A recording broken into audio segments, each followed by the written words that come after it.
Okay. Good evening again, everyone. Welcome to Agape Apostolic Faith and Family Conversation. My name is Leonard Smith, and I want, as usual, for persons who, it is helpful when we are participating in this conversation for persons to be familiar with persons even by name.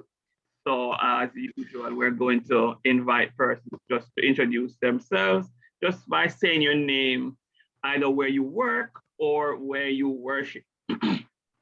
And I'll start from the bottom of my list. At the top, Lady Sherry-Ann, God bless you. Thank you, you too. Yes. Is that the introduction? I'm sorry, did I miss that for everybody else? No, that's not introduction. Oh, that was not the introduction. Okay, go ahead and do the introduction, please, and thanks. Sure. Good night, everyone. I'm Sherry-Ann Wilson. I'm from Sagicor. Okay. And I'm also from the Emmanuel Apostolic Church. There you go. Lady Smith. Blessings, everyone. My name is Claudine Smith, and I worship at Agape Missional Christian Church. All right, Sir Barnett. All right, God bless you, everyone. My name is Andrew Barnett from Faith Apostolic Ministries. Amen. Lady Shay, and then Lady Tariq. So Lady Shay first. Good evening. My name is Eva Nishi, and I worship at the Missionary Church. Thank you. There you go. Good night. Yes. Tariq. I worship at Agape Church. There you go. Amen. Welcome everybody to this conversation. By way of introduction, let's see, did I leave anyone out though? No, going once, okay. By way of introduction or background, there was, okay, let me see, hopefully nobody's struggling. Nobody's struggling, okay, to get in. All right, so there was this landmark study that was done way back in about the 1999, 2000, about by Professor Aaron Miller, that looked at, this big word, male marginalization. The short version of his work was that he basically felt that males were being, marginalized, meaning that they were being pushed aside by society, and being pushed aside, and he tried to explain why he believed that was happening. One of the ways that he believed that was happening, and I think some of us might, and I'll probably read from the facts of this week's part, that one scholar sees the rise of matrifocal families, meaning families that are headed by females and whose the families revolve around the female head of the house, where fathers and men in general are increasingly peripheral, meaning increasingly on the sideline. And this is as a result of the growth of, the growth of women's independence and autonomy. Let me say that in normal terms. He believed that the family is going to be more and more focused, female-headed, and men are going to be more and more on the sidelines. And the reason why he believed that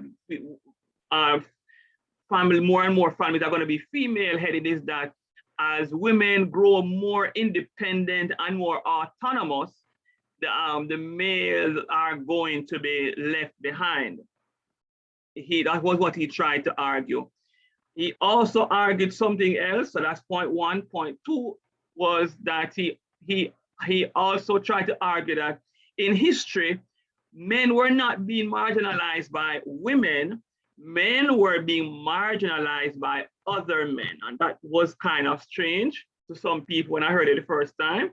But men in history were marginalized by other men, meaning that if men went to war, you know, and when they won the war and they go into these cities, what they would do is that the men, they wouldn't keep the men, they would keep the women, domesticate the women, but they would either kill the men or emasculate the men. And of course, these men would never have an opportunity again to rise in society. So there were the dominant men who won the wars, and then when they won the wars, they basically just destroyed and emasculated the men. And so we have a society that grew up where a lot of men were on the margins, on the fringes, because they were overpowered by other men. So there are two things that he said that is causing men to be set aside. And the truth is that today we are seeing the remnants of that and the manifestation of that in society where, of course, it seems like this scholar was a prophet. That would have been Errol Miller, that, you know, the churches are far more women than men. Also, we're seeing in the homes where the homes are more women and women headed than men. The big question that I probably want to throw out is, I mean, seriously, men have, you know, is this really the real reason? Are these reasons the real reasons why men today in 2021 should not be, should be on the sideline or appear to be on the sideline? In the university, the percentage of females to males is far more, and we see it manifested all over.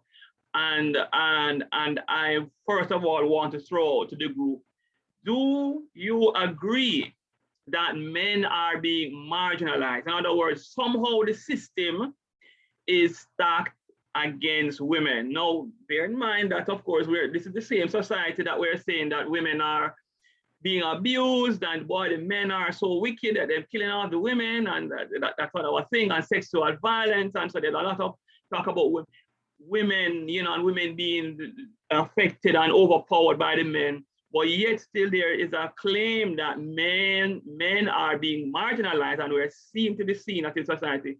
Are men being set aside in families and in the home? That's the question that I want to start with and throw it there. And I'm gonna, just go down my list and just canvass the group. Lady Shay and Lady Tariq, I see you're still here. Is there a problem with men in the church? Is there a problem with men in families? What do you think? Lady Shay first. Is there a problem with men in the church? That men are not showing up in the church. Is there a problem? Can you hear me, Lady Shay? All right, not hearing Lady Shay, not hearing Tariq. Tariq, are you there? No, all right. Go ahead. Yeah, is there a problem, I'm Tariq? here. Is there a problem in church with men? Is there a problem with men in the church? Or is it, everything is all right and eventually things will sort out? I do think there's a problem with men in the church, as we all see that there's no men in the church. I'm thinking that they're thinking that church is maybe a waste of time, and majority of the young men nowadays, they were not grown up to go to church.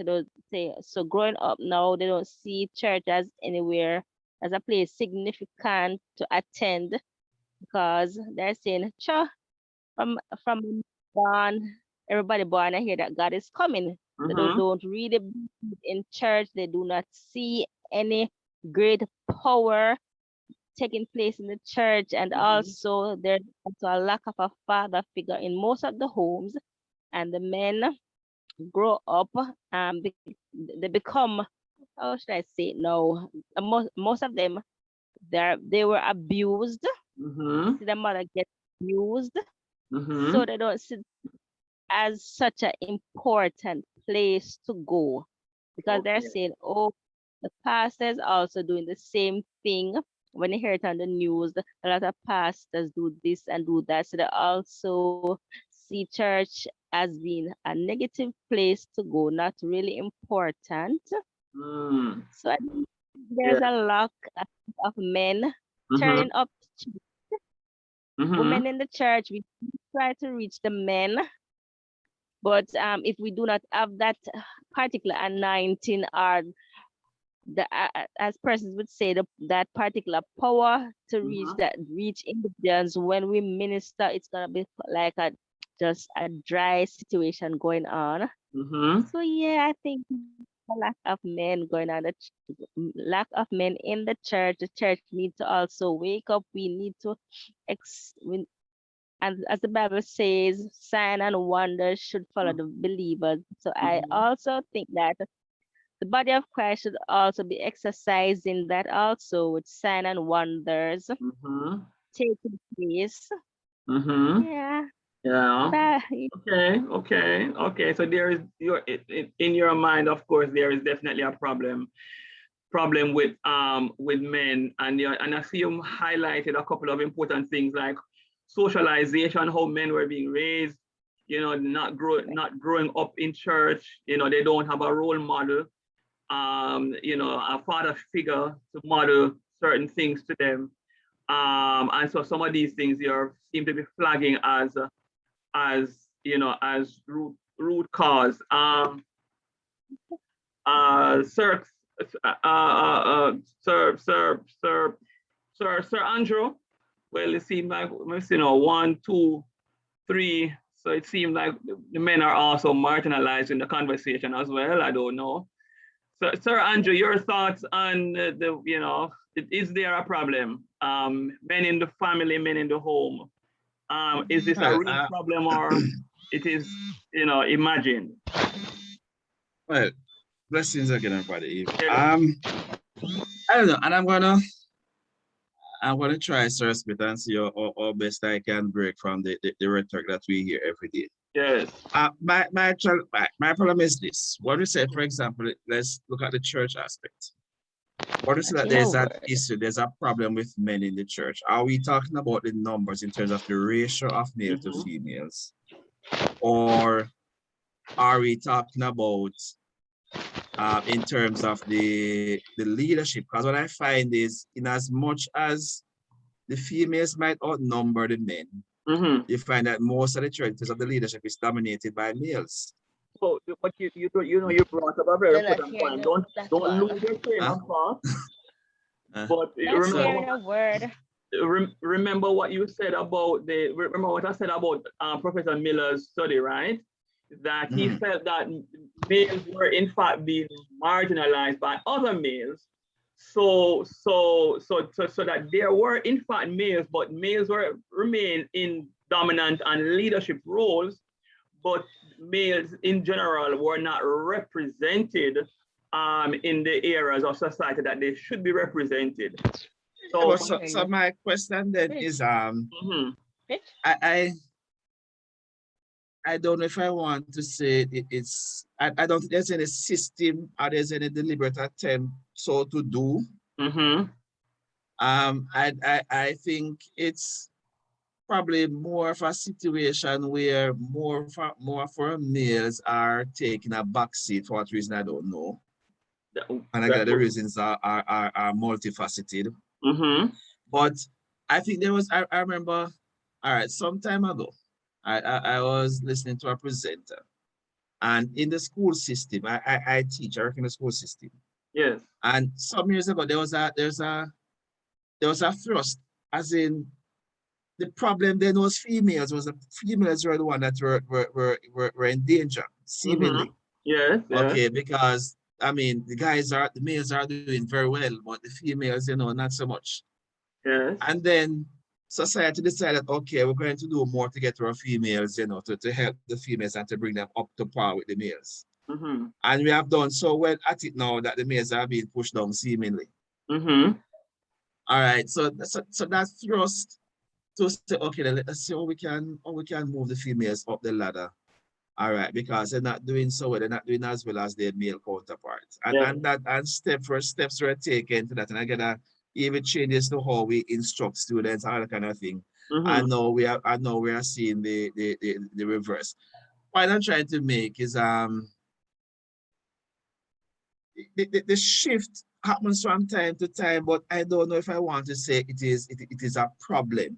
I don't know if I want to say it's a problem. I notice it as a problem if I see where, okay, then the male not being there is leading to this or is leading to that. Maybe then I could say it's a problem. But to just say that, okay, then it's more females than males, that in and of itself is a problem. It's like saying, okay, then I believe that male should be dominant, and male should be in charge of everything, and male should outnumber about the females in everything. That's how I am seeing it. It's not, if society was crashing as a result of female being charged, I could say, well, we have a serious problem. If families are being destroyed simply because males are not there, I know so they're gonna society to say, well, I mean, some of these homes are not headed by fathers, but then there are some homes that are headed by males that might as well, it wasn't there in there at all. You know, because his presence there really and truly not helping. And we have some females that even as single parent, they are doing very well to steer their sons into, you know, into worthwhile adult men. So I'd love to see more involvement, but I'm not seeing a crisis as well some persons are making it seem to be. Well, so some persons would look, and again, let me throw it out to the females that are in the group. You know, so Sir Andrew, I mean, sees that there's a disparity, but so I hear you saying that, yeah, you probably still don't quite feel that there's a crisis because, you know, of the disproportion. And I'm thinking that is both with families in society as well as within the church. Sir Andrew, you have the same sentiments for those two groups, that it's a problem, but it's not a crisis, or they see the disparity, but it's not a crisis. Is that what you're saying? For the most part, yeah. I mean, yeah. So the word is going to come to our heart because of it. I mean, all right. So ladies, is there a crisis? I mean, you know, I mean, let me see if I can count and see all the married ladies in this group. I'm going to count and see. Well, I can't say any yet. They probably haven't showed up yet. Maybe they'll come in the next 10 minutes. I don't know. But the ones that are here, of course, are not married. As an example of a potential of somebody who could cry foul or cry crisis. If there are no males for married and there are no families, that probably could speak to the church. Also in society, if there are no males, we know that the studies have already confirmed that a significant challenge with violence in society is female single parenting, for example, where single females, not because, of course, the females themselves are dysfunctional, but the challenge of raising young men by a single parent is one of the major factors for the crime that we are dealing with now. So some would argue that indeed that there is in fact a crisis, and the question should stand to reason that this is Western society. This problem seems to be greater in Western society. In Asian societies, that might not, the thing might be reversed. What is the problem with Western societies, Western churches or Western religions that seem to predispose them to be more women than more men? So first of all, ladies, do you think that there's a crisis, because of the absence of men in family? Lady Rocks, good to see you, ma'am. I see we have a new name that I'm not recognizing, Keon Wallace.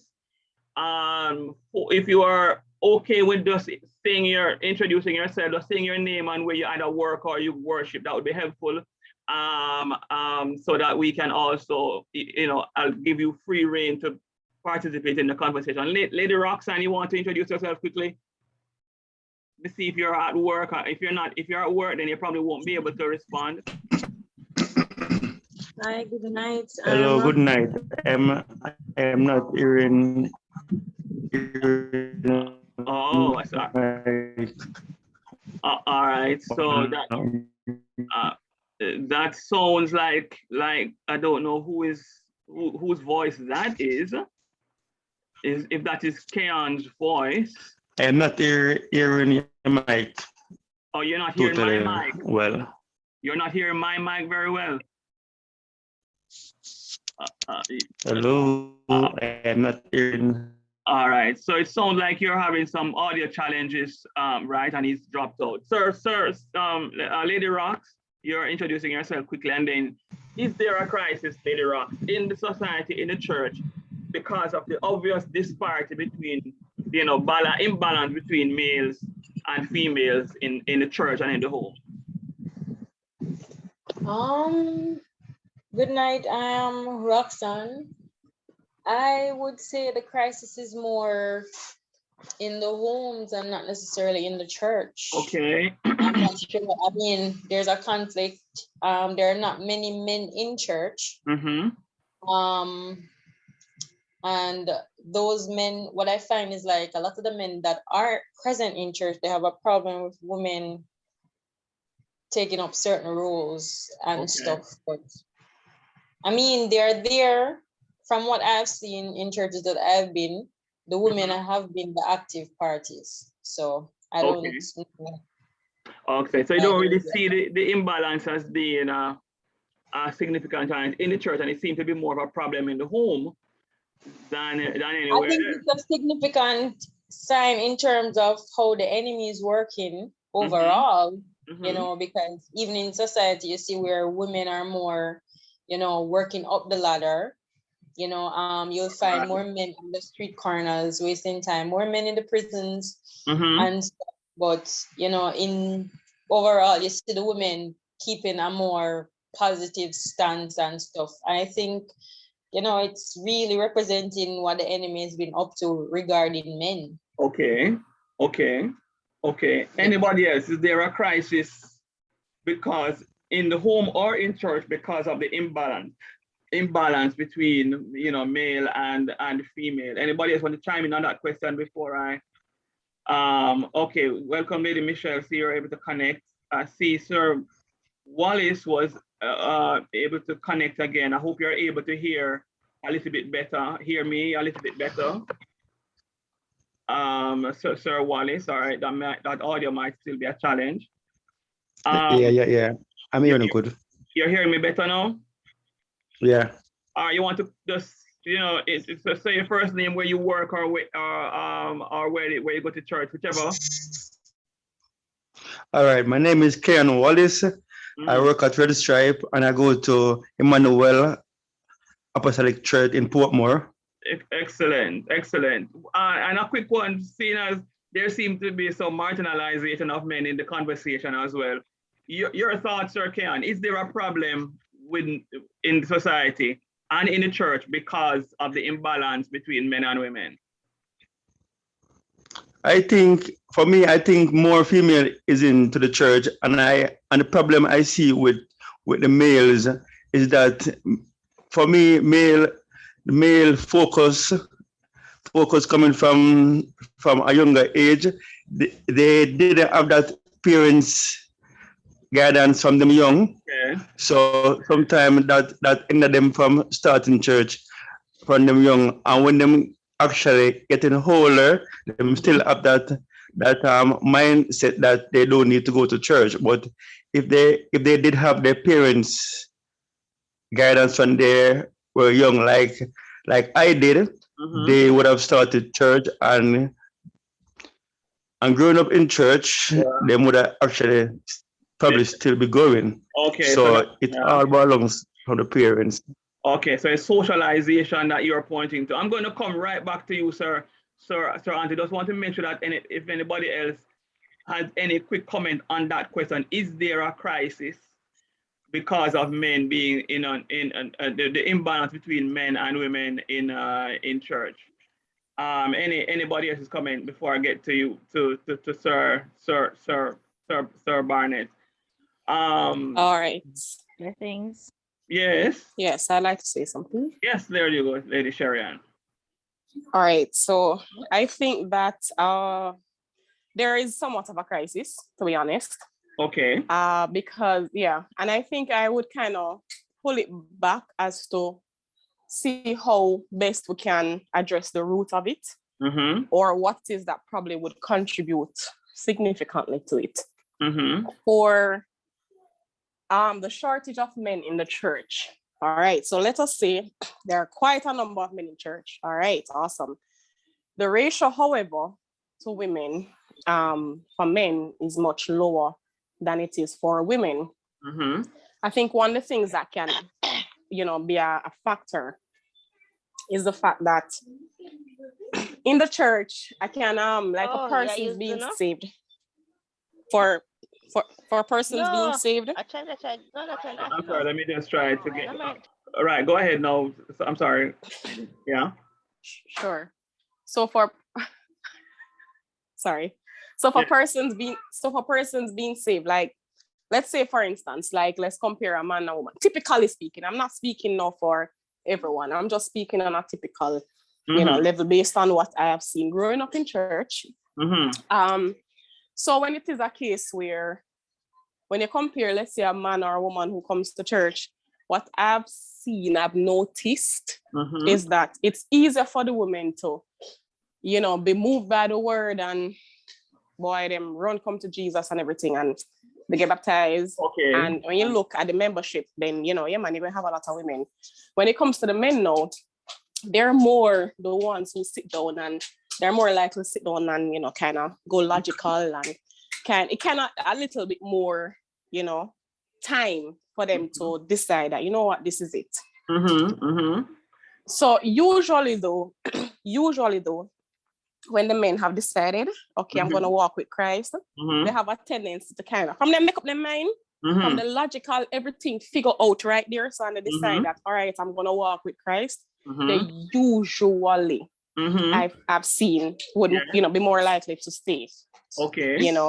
Right. They would be more likely to stay. Okay. The women though, a lot of them know, we're more emotional. And you would find, yeah, man, a lot of us stay and thing, but it's kind of a little easier for the women to kind of slide back up, because many times we're touched by our emotions. So we hear a good word and we jump on, we're convicted at this point. And, we're quicker to respond. So that is one aspect of it. Right. On the other hand, though, I can say that the culture of, there are certain cultures that truly affect our men. One such culture I've seen is, a guy is supposed to have multiple women, and, for men in particular, if you're not sexual, you're twisted, you're not so straight, you're not so right, And so they're dogged more in trying to be pure. So to uphold purity and all those things, they're more likely to be dogged than a woman would be. Okay. So I think that can be a serious struggle for men, especially when it comes to peer pressure and those things. But in general, I do think that the ratio for men to women, for men is lower than for women. Well, just one more. Well, it's definitely low. It's whether it's a problem or even a crisis, because it definitely gets easy to see that it is lower. Question is whether it's a problem or a crisis. In the church, I can't say necessarily that it is a crisis. Okay. In the homes, though, I can say it definitely is, because a lot of kids are growing up without their fathers in their lives. Okay. Or at least a strong father figure. So I think it's more a crisis in the home than in the church. Okay, and that's just my opinion. I threw you off with the point that you were about to make quickly before I threw you off. You were about to say something else as well. No, I don't remember. Okay, all right, never mind. All right, so I want to put it out there though, that socially it is acknowledged that there is a problem because of the disparity. So there are many gender-based issues. Of course, there's gender-based violence, which is one issue, but the issue of male not being represented in universities, the issue of males not being represented in families and in homes is in fact recognized socially as a problem. And of course, for people who are looking at the crime situation, they may label it as a crisis, because of course, crime is primarily perpetrated by men, and men, of course, who are not really providing a supportive role in the place that they should be, which is in their family. The question, of course, also within the church is, again, if there's a disparity in how we are doing church, so that we are being less effective at evangelizing men, then it is a serious issue within the church in that context, because again, it is not God's will that any should perish, and it seems like the way that we may do church seem to, let us compare that, of course, again, to Judaism. Let us compare that to Islam, that are, have a higher proportion of men as opposed to women. Is there something that, that the point is that there is, in fact, as it relates to salvation, does appear to be a problem with, the fact that we don't have as many men being won as we do with women. Sir Barnett, your hand was up for a little while. Sorry I took so long to get to you. No problem. What I wanted to ask is, and well, I assume that you have access to the research. I probably would have perused some of those before. In relation to the church. Yes.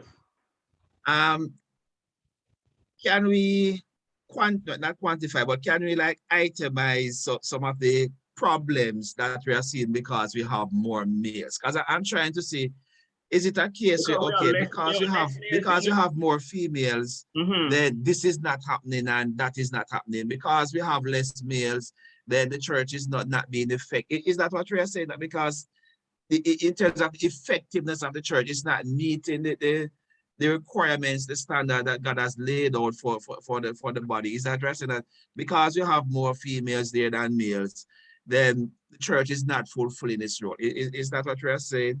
Okay. That's how I'm getting it. Okay.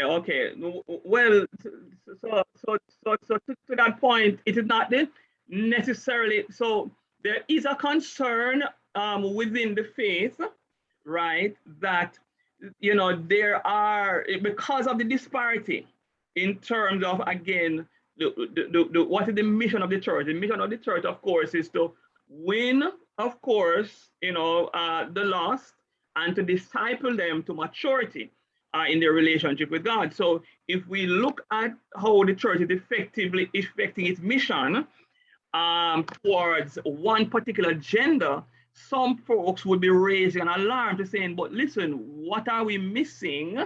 Why are we not as effective with the men as we are with the women? So they know, so the introspection is, okay, church, is there something that we are doing differently from the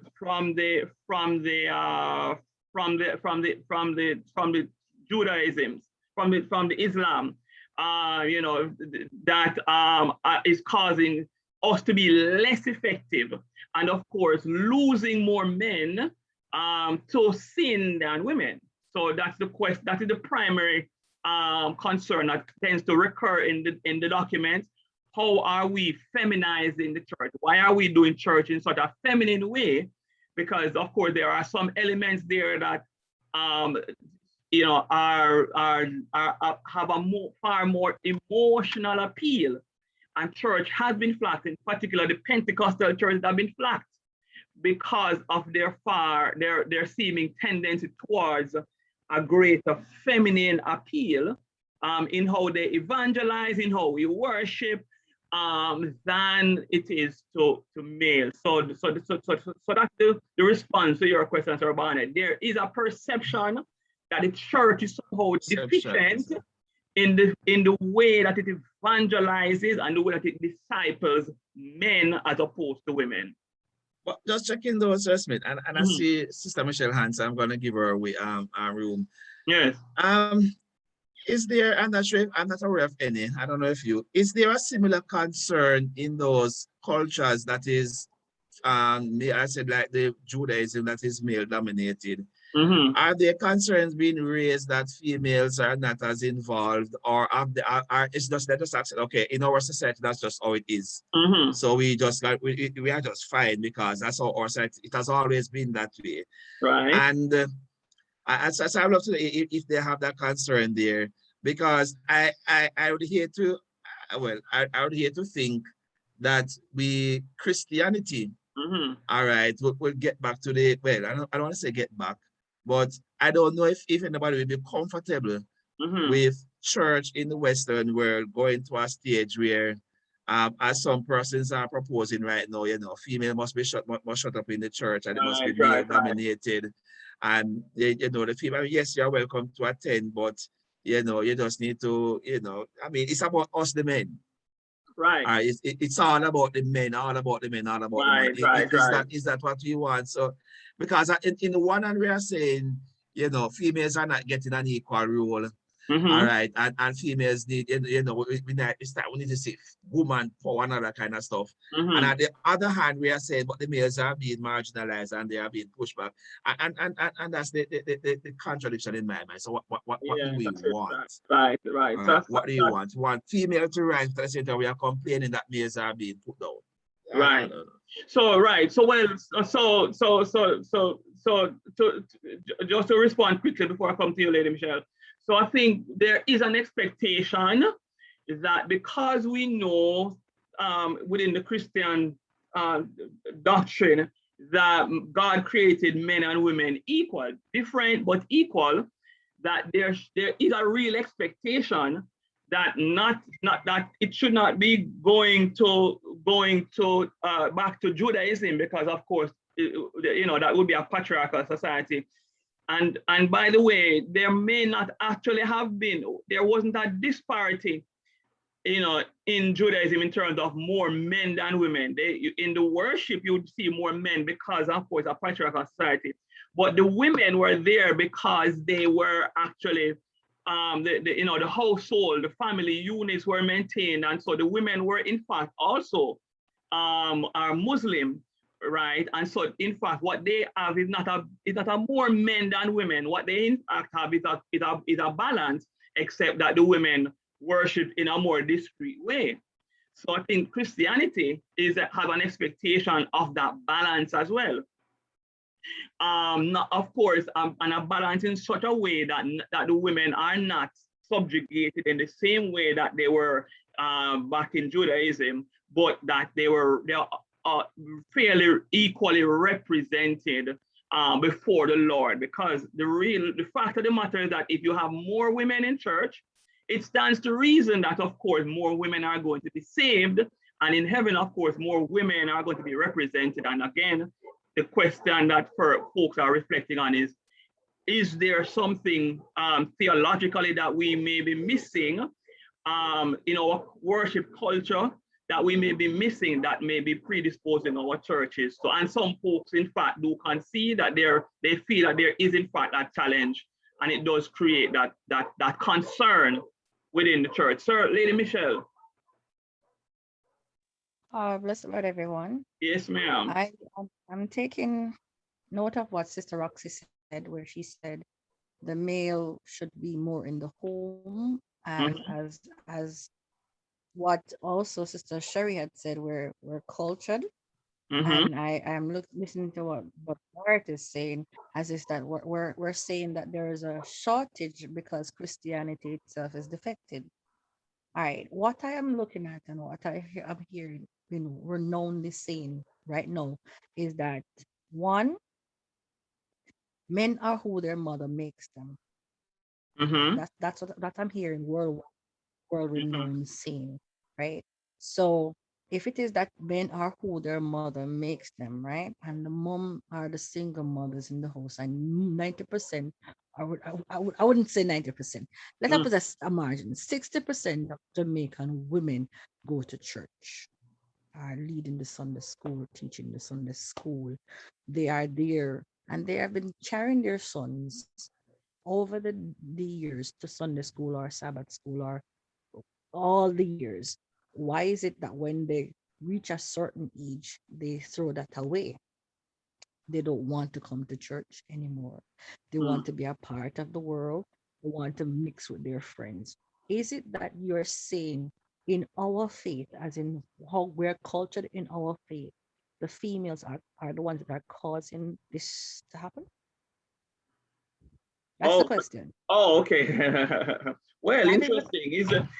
So just to say that I don't perceive that that females are being recognized or pointed to as the cause, of males being marginalized.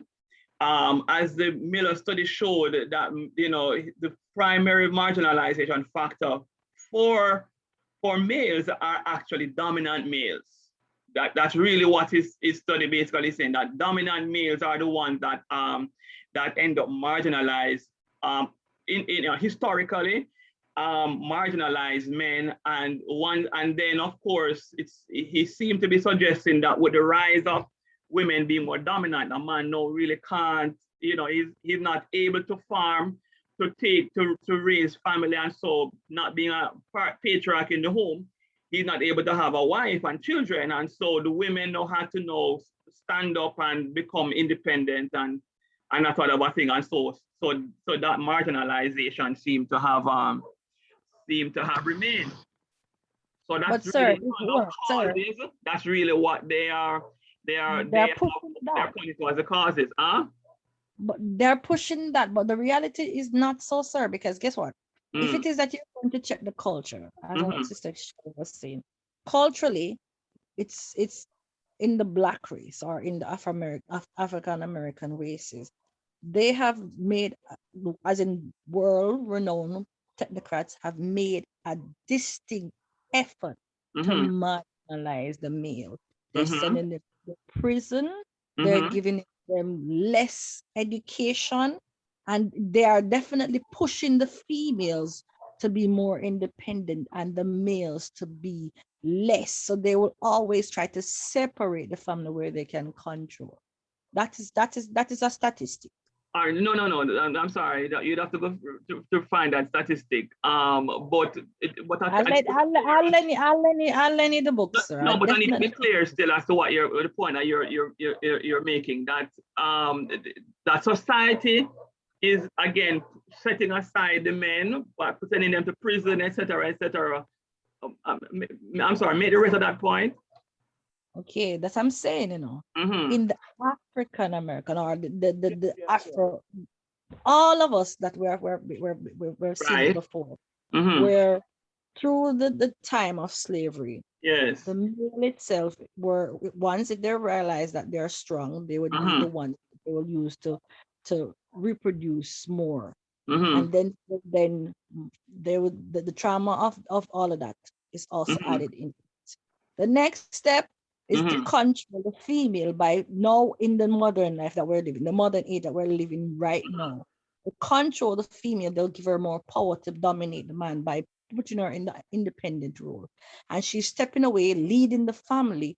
That should not be, because then the male's role is being marginalized. He does not feel that he has the authority in the home, because now the woman is having the car, having the house, and then she's now basically independent of him. Okay. Right? So, and those are the things I'm talking about, cause the cultural marginalization right there. So that's one. Sure. So the second part that comes now, we're talking about in Christendom. Female in Christendom, the heart of the woman is more softer to reach than the man.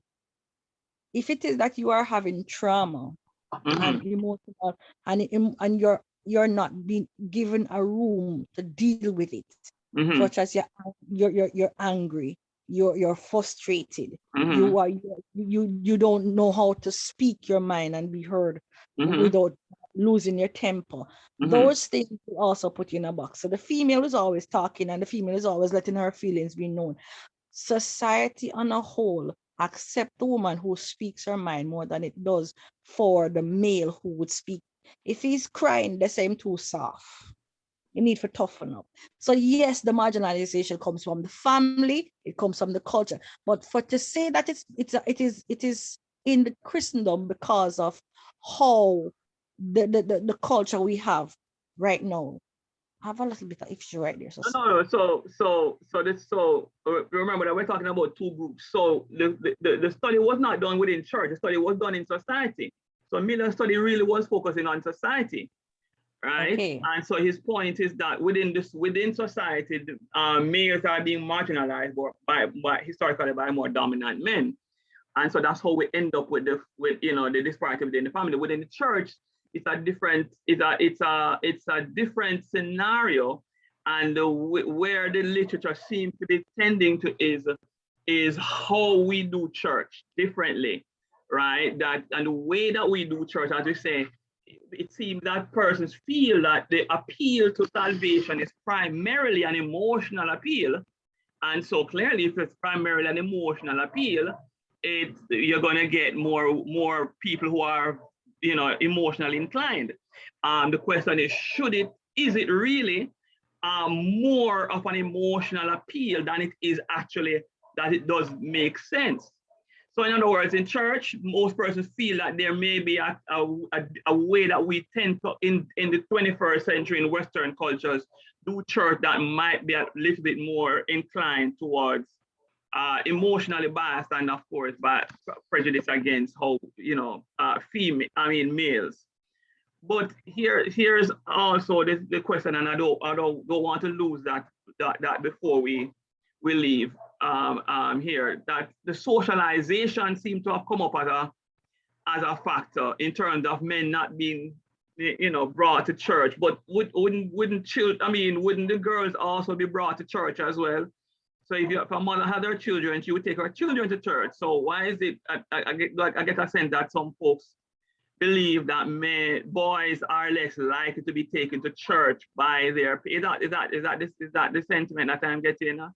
I don't know, anybody wanted to comment on that? No, sir, that's not what I'm saying No, at no, all. no, not you. I've said that, I heard that before, that it came up, the issue of socialization came up before in the conversation.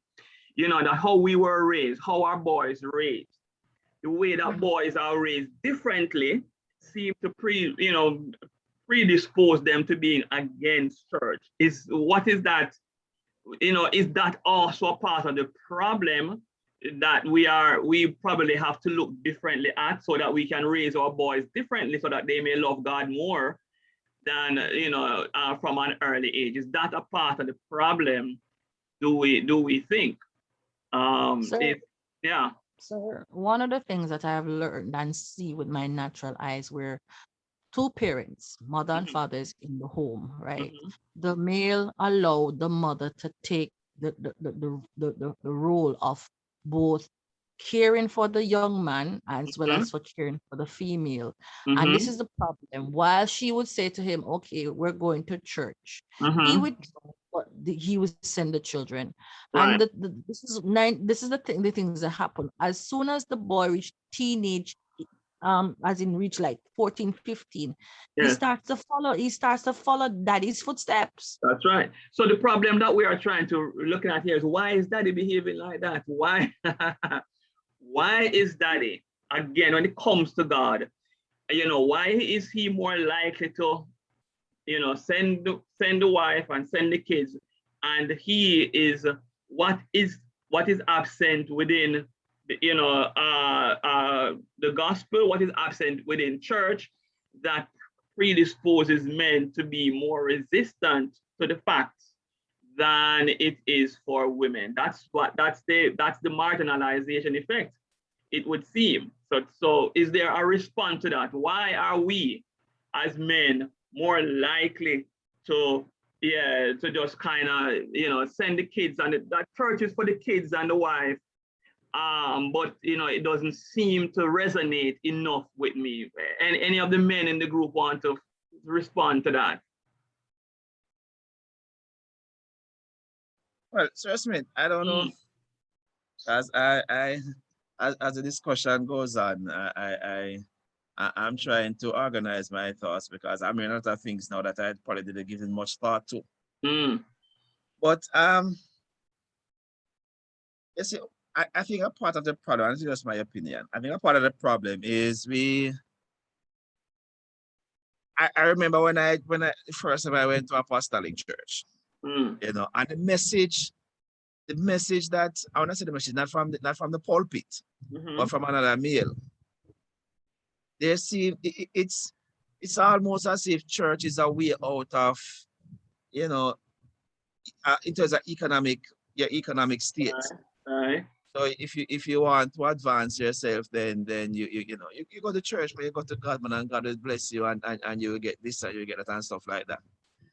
And I'm just thinking, okay, so for a male, all right, for a male, he's probably not so inclined, as you said, to that emotional appeal.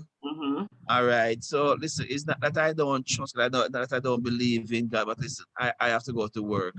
You know, I have to go and earn and support and get that money to put the food on the table. All right. And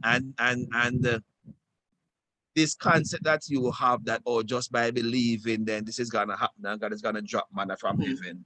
You know, I don't know how well that resonates with me.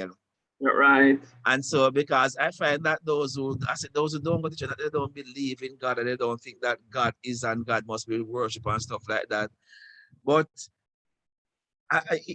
I'm trying to do the manly thing in terms of putting food on the table, and so going to church now really is going to consume a lot of my time.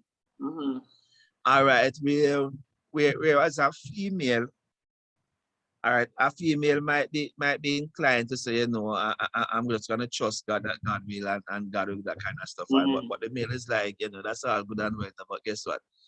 I mean, trusting God might not put food on the table. I'm talking about the guy who is not, you know, grew up in faith and saw evidence and acts of faith around him. Right. All right. So it's more about, okay, so what do I have to do? Maybe I need to get a second job, that kind of a thing. All right. So I can't depend on, and I can't be like, so fight my wife. So yes, you are prayer. I continue praying and pray for me and stuff like that. But me have to go out the road, go look it. Yeah, all right. Where she take a bit more comfort in the fact that, you know, God will provide and God will make a way, so she'll gravitate more towards the church. All right, but I mean the average male probably won't. I mean that's just that. Yeah. So what that you just come.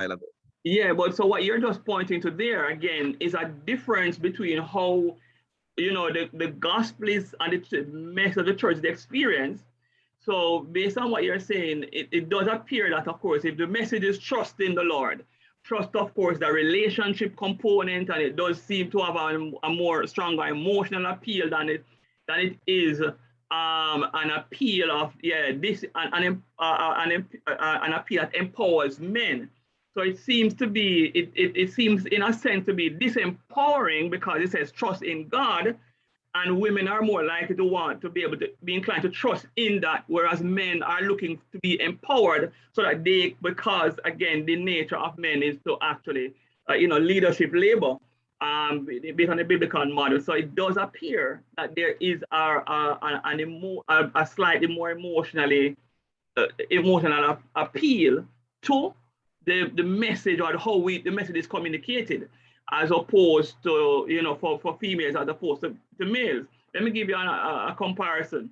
Rastafarianism, of course, don't really have a subjugation of females as strong as Judaism in that same sense. But of course, Rastafarianism, of course, are far more males than females. And they do have their males and, concubines or however they describe it. There is a strong appeal. What is the appeal different for that group than again for? So that's what the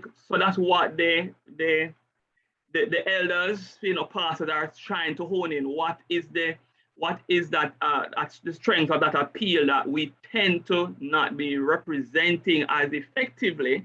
And there is an appeal.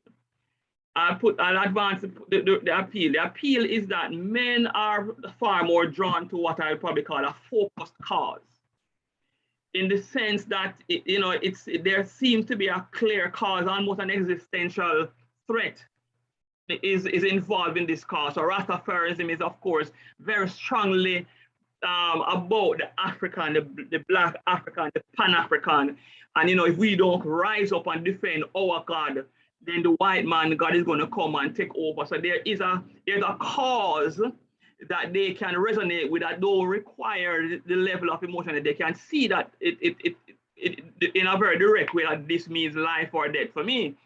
You know, the Jews, of course, have all of the Gentiles that are against them, and they are God's chosen people, and they're gonna, so they are the common thread between, you know, faith that are more male-centered than female-centered is that they make the point about their existential cause stronger than how Christianity makes the cause about the, you know, the point about their existential cause.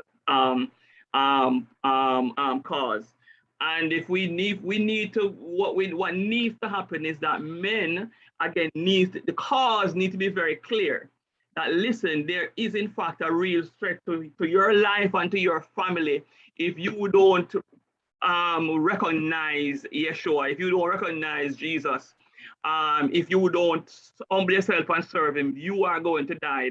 Once you lose the death language, once you lose the threat language, you know, once you lose it becomes a little bit less appealing for me. That I believe is where the inclination is, as far as Christendom is concerned. And so folks are some churches who are successful with more men in church, they strive to restore even some of the songs that we sing. You know, they try to restore the David-like, mentality. But of course, David, of course, is, you know, alpha male, or perceived to be alpha male, you know, and, you know, how he perceived Jehovah in a way that seems that, yeah, there's a cause here, you know, and we need to stand up and defend it. And it's not defended in that shrill voice, it's defended in very reasoned ways and rational ways and very militant type ways. Yeah, Pastor Smith, inside. Some of those religions that you mentioned, though, the Muslim and the Rastafarianism, could it be also that males gravitate towards them because of the seeming benefits? So, for example, a Rasta man are in the Muslim theocracy, they say, fine, as a male, you can have any amount of woman that you want. Right. So most males going to gravitate towards that, as opposed to a Christianity that tells you that, okay, then no, this is outlawed. Right. So could it be that some of those things are the pull factor? Yeah. In those movements. So it definitely is. So they have some of those pull factors as well in terms of their morality. Not, you know, it's really nothing to write home about, right? And they can do stuff, you know, and get away with it. But the goal is not to compare necessarily with, you know, with all their models, except to actually identify the core, what it is, the core way that again, early Christianity, you know, the apostolic church, you know, again, would have been born out of the Jewish religion. And of course, they, you know, had their holiness code and their law, you know, in a very strict way. But yet still they were perceived at least to have, you know, not have a male imbalance within their religious culture, within the culture of Judaism. So that would probably rule out again some of the ways that the Rastafarians and the other folks have.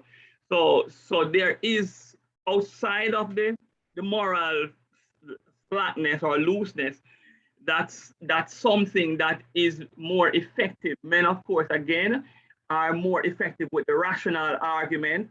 Men are more effective and resonate more towards existential causes. Right, men resonate more to causes where they become empowered to fulfill their role. Because the next conversation that we're having somewhere down the line is the loss of male identity, because now Christianity has to affirm and assert the equality of women, right? And so it can't. So the women have to rise and the women have to be empowered. But of course, coming out of a patriarchal society, the men now seem to be almost losing their footing. How do I maintain my home? You know, because now I have to know, you know, subject every discussion and everything to this woman, and men seem to be losing it. Men, of course, are the laborers, right? But of course, in modern society, where is the labor now? Where's the work? The work is now, it seems to have shifted, and men are no longer have that kind of access or predisposed to being getting jobs more than women. So they're losing their identity, and the more they lose their identity, then they gravitate towards things that restore the male sense of dignity. And of course, there's no better place to find that in today's culture, and Jamaica's culture in particular, than in gang life, right? So there seems also to be a relationship between the lessening of men in families and in church because of a loss of what does it mean to be a man now, in this society, because it was very clear then man is the head of the house, and man, one man say goes, and they are the ones that all the assets, that they would leave their things to their firstborn son, and everything is coming up. But it was much clearer defined in those cultures. Now it is kind of going in abeyance. So we know as Christians need to recognize and clarify more for the world what it really means to be a man, and that may not be we're not doing that enough in church as well.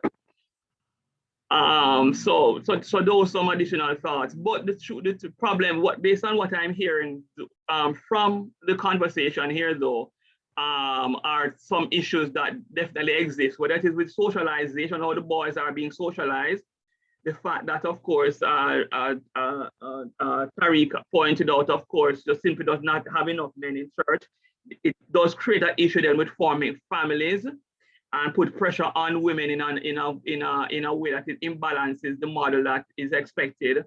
And so those pressures are there, and it probably should be the ladies who should speak up more concerning this issue, that men need to step up their game and within the church and in society.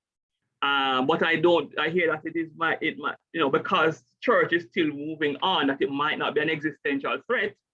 So I don't get the sense from this group that people think that, well, church is going to crash. And thank God that won't be the case. But there does seem to be a case for being intentional towards being more effective at evangelizing men. Lady Michelle. Oh, just checking in, and I'm trying to say we're going to wrap up now. Yeah. One of the things that we're trying to get to is to find out the reasons behind why men are not in church. Yeah. And it is that we are going to either have fasting service and prayer and all of that to get there, that answer. But some reality is because, as we said, because the men have been cultured. The men have been cultured to be the dominant male at some point in time, but they have now shifted that. Now where they want to be the one that are pampered, they want to be the one that stay at home. That has shifted. We have all seen the shift. Right. More males want to be the one taking care of the family, while the women are the ones that they are being sent out to go and work. That is a shift. That is a cultural shift that we're seeing. And it creates an identity crisis as well. It has, sir. That is a definite thing. It has created an identity crisis as well.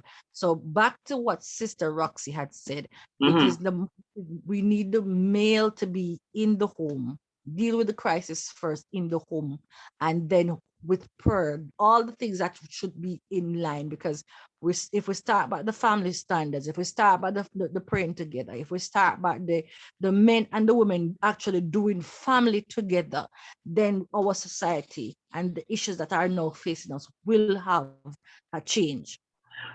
Yeah, that is definitely a part of the solution and the response. To restore that kind of a worship, that kind of a home structure to get to where we need to go. So that definitely is a part of the response. And I think in addition to that, as we say, if there is, first of all, or if there's a recognition that this disparity is not is not natural. It's not, but it's not natural.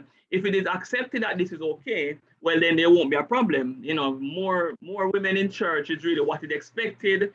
Somewhere in the Bible, we are told that we should expect more women. So we probably can justify it if that can be found. But if persons believe that there is in fact a problem here and a biblical problem, a problem that requires prayer, a problem that requires intentional discipleship, a problem that requires addressing by the church, then we need to, we would then move to trying to acknowledge some of the root causes of how we relate to men differently in the gospel as opposed to women, and then be very intentional. The success stories for churches who actually have an equality or even an imbalance where they have more men than women. And there are examples of that, of churches like that. And based on those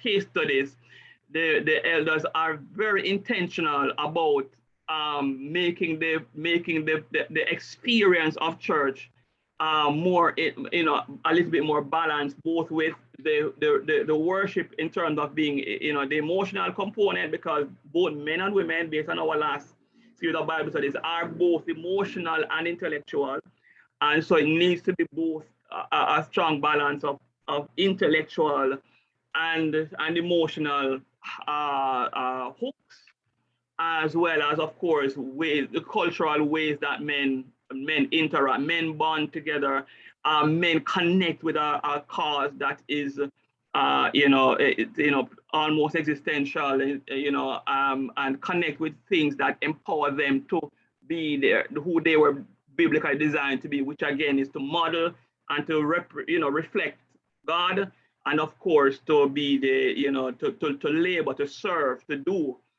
And so those churches do in fact get better results. And so there are ways that churches can operate in order to improve the balance in terms of male representation. And I believe that's something that we should pray about, because it's still a salvation issue fundamentally, if we're losing out on the opportunity to evangelize effectively men than we are women. Any closing comments, anything regarding the issue of male marginalization? I'll ask the question, Sir Smith. Sure. And I don't know the studies that you are referring to. I know. Yes. For societies, I'm wondering, I've not seen any. Yes. For societies that are, you know, we consider to be they're doing well. Yes. You know, they don't have the kind of crime rate that we have, and, you know, economy is doing much better. And, you know, for those societies, do they have the same dynamics in terms of, you know, as we are saying here in Jamaica, not enough men, and this is why, do they have the same situation where females are, you know, stepping out, doing whatever you, or do they have that male domination that we would love to see here? So let me use Cuba as an example.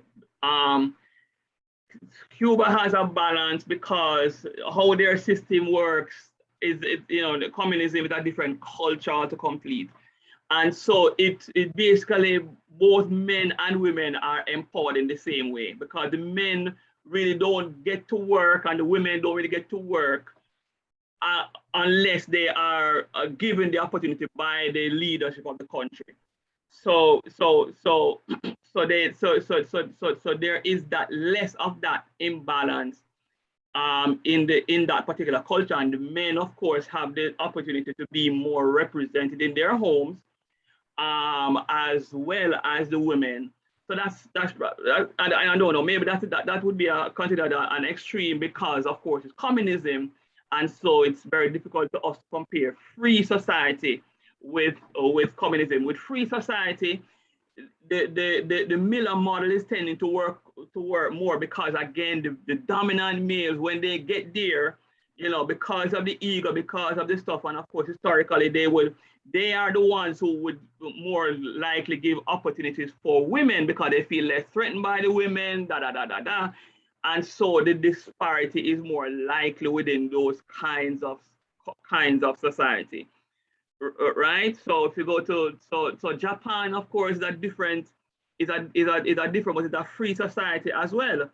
But because they have a different, you know, they've advanced to a sense where they have a far more economically advanced, they have less of a challenge than other countries that are trying to develop. So it all depends.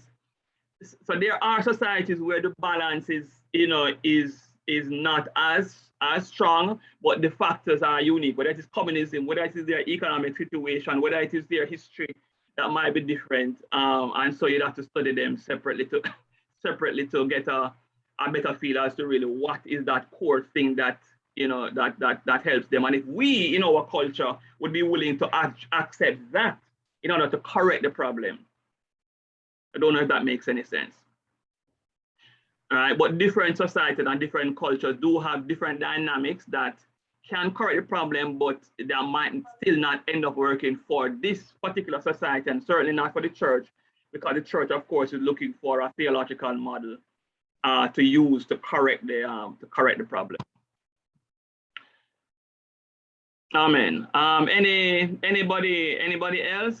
So, you know, regarding this issue, and I think you know, the way forward again, if we acknowledge that there is in fact problems in society, albeit not existential, at least in the case of the church, but in fact that there is a need to evangelize and get more men into the church, then, you know, we would want to lay the foundation, as Lady Michelle would say, to try to get the men and, you know, families together, you know, in prayer concerning the issue, but also to be very intentional towards how we, you know, accepting men as men and relate the gospel to them in as, you know, in a way that is balanced and seek to find those case studies that have worked and see if we can also, because there is a cause. The men on the streets, of course, you know, they need to clearly have, if there's anything more that we can do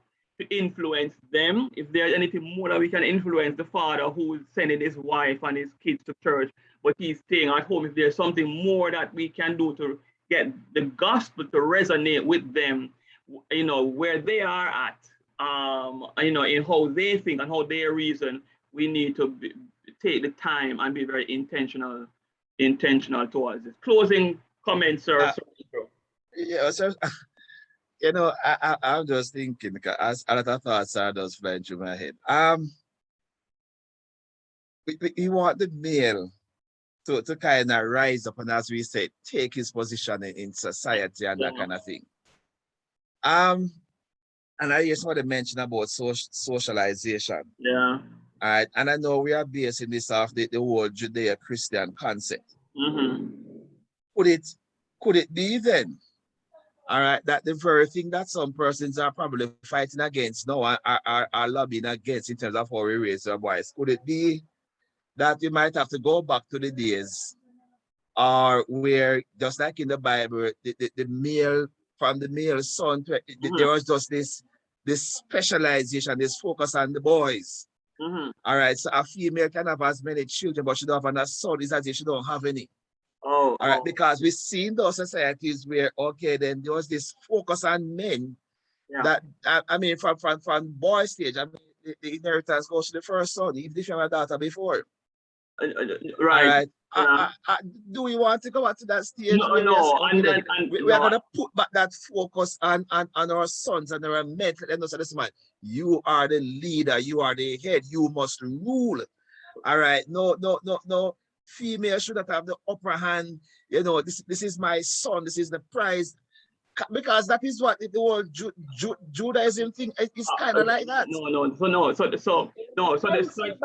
Exactly that. No. So that's not where the thinking is. The current thinking is to affirm and relate to men as men, relate to boys as boys. I get that, no, sir. But if you're going to use the Bible concept, yes. All right, if you are using the Bible concept, and we know that in the world, Christianity, as we know it, still has its genesis in Judaism. All right, we see where the men were dominant. All right, there was no question about weak and men not being able to lead, but that didn't just come overnight. That come because of how they were socialized. Right. But now I hear persons complaining that okay, then you are giving the female too much responsibility in the home, all right, and you are not, you're not raising the boys to be responsible and stuff like that. But so it seems as though we are saying we need to go back to how they used to raise boys then. All right, so where from the day he pops out of the womb. Your anxiety. That's not where the literature is going, and that's not where the evidence now for. So it's not going back to Judaism. I'm saying that the word it is that the Christian model, which superseded, which came after Judaism, the Christian model has within it intrinsically the way that we need to relate to and can relate to men in a way that is more effective as opposed to how we in our Western culture, because there's a difference between the apostolic model as opposed to what we have now in our Western culture in terms of how we have related Christianity to men. So it's not going back to the Judaism trying now, because as I say, it's because Christianity now has to elevate and to restore what God intended with Adam and Eve, that both of them were created equal, male and female created in them. So the Christianity, when Jesus came, of course, he restored that equality, but he did not make the difference equal. So there is a difference between men. So the theology is equal but different.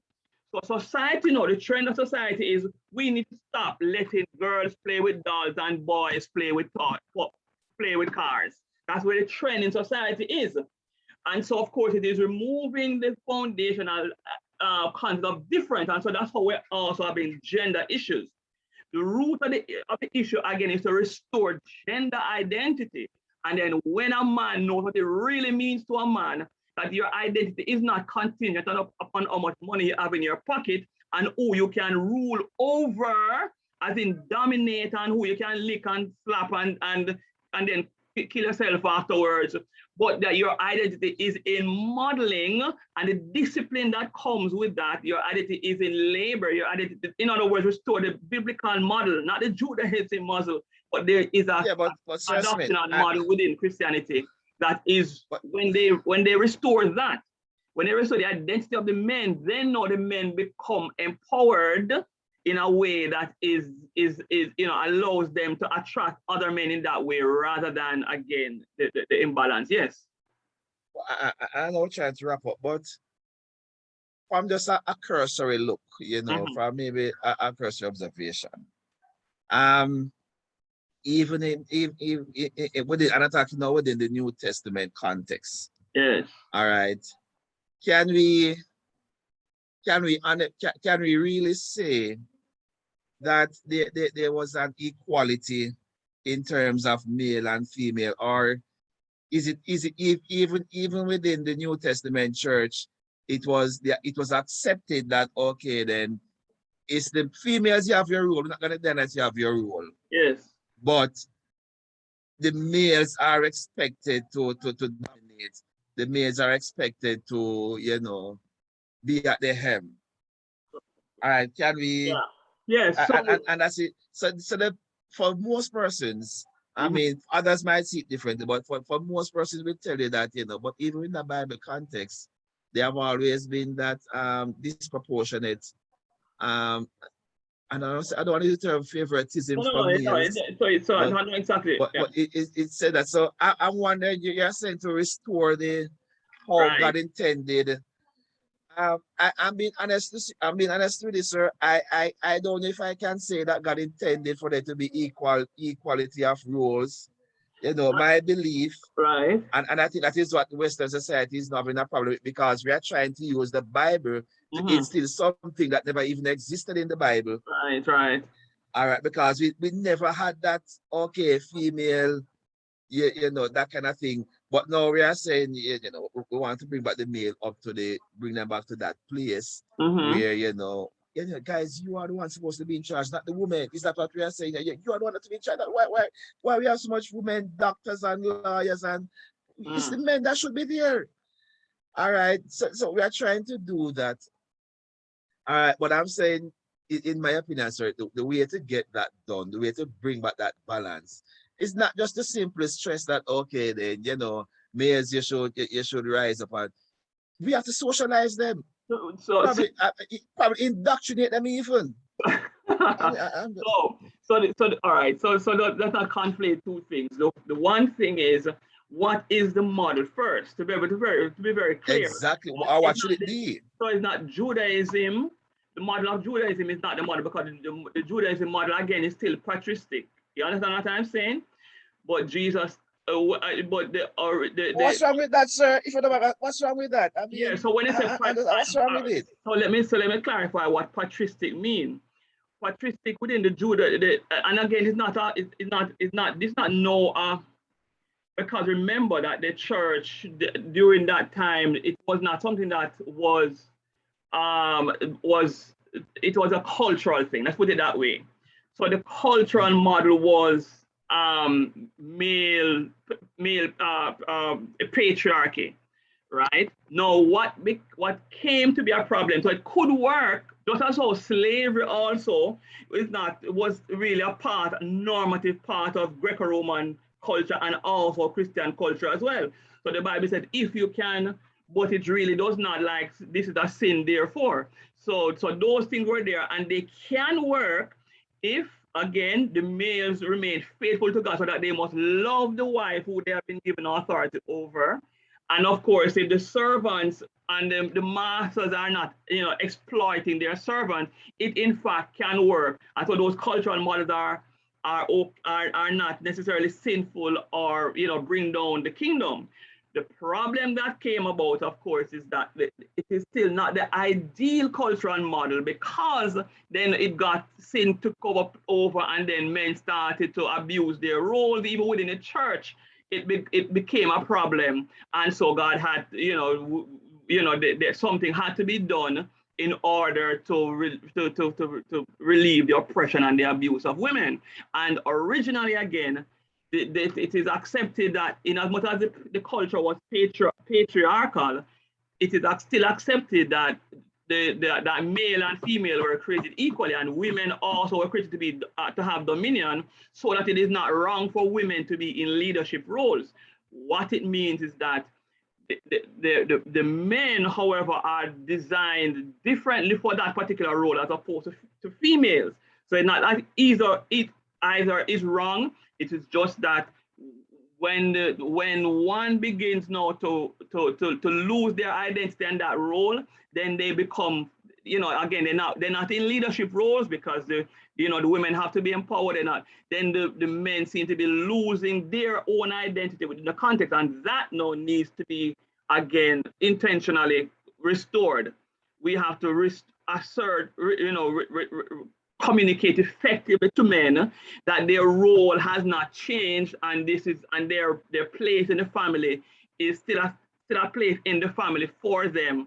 And so we need to, but the model is still is the biblical model is male is one and female is one, and their roles are different in a cultural context, and so those roles need to be restored, not in the Judaism way, not in the way where men are abusers of their wives and they tell everybody what to do, and of course in ways that, again, in this society has and even in history has done wrong to women who are also made in the image of God.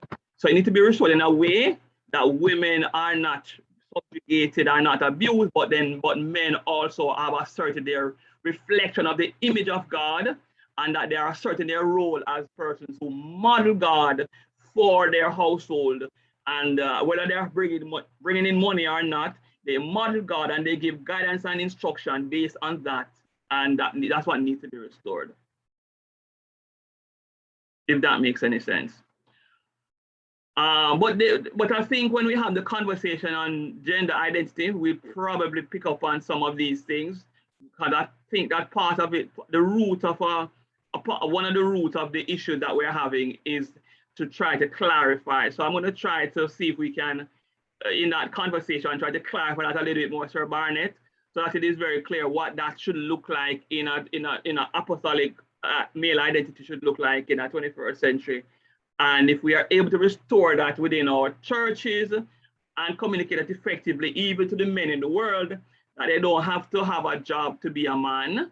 That's not really what male identity is about in God's economy.